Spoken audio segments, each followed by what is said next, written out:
النهاردة 22 رمضان.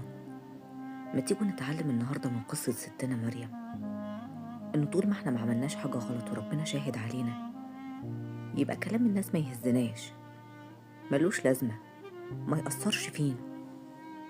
مش كل اتهام محتاج رد، ومش كل نظرة محتاجة تبرير. واعرف إن كل واحد بيشوفك بعين طبعه، فما تستناش حكم حد عليك ولا تخليه يأثر فيك. في أوقات كتير الصمت بيكون قوة، ما بيكونش ضعف. ومش معنى إن انت واقف ساكت إن انت عاجز، بالعكس، انت متقوي بثقتك في الله. قمة راحة القلب إن ربنا يكون شايفك وعارفك وانت عارف كده كويس. ستنا مريم وجهت كلام قاسي، لكن ربنا هو اللي تولى الدفاع عنها، وهو اللي أظهر براءتها في الوقت اللي هو اختاره.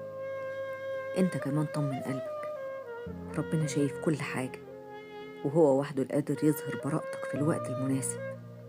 اطمن، وما تشرحش نفسك لحد ولا تبرر مواقفك لحد، طول ما نيتك سليمة وقلبك صافي. ما تخليش كلام الناس يسرق سلامك، سيبها لله. ربنا كفيل يظهر الحق ويكبر بخاطرك في الوقت الصح. رسالة النهاردة بتقولك: اللهم إنك تعلم سرنا وعلانيتنا، فلا تجعل لكلام الناس سلطانا على قلوبنا. يا رب احفظ سمعتنا زي ما بتحفظ قلوبنا، واظهر حقنا لو اتظلمنا، وكفينا شر ظنون الناس وسوء القيل والقال، وارزقنا القوة والثقة اللي تغنينا بيها عن تبرير نفسنا لأي حد يا رب.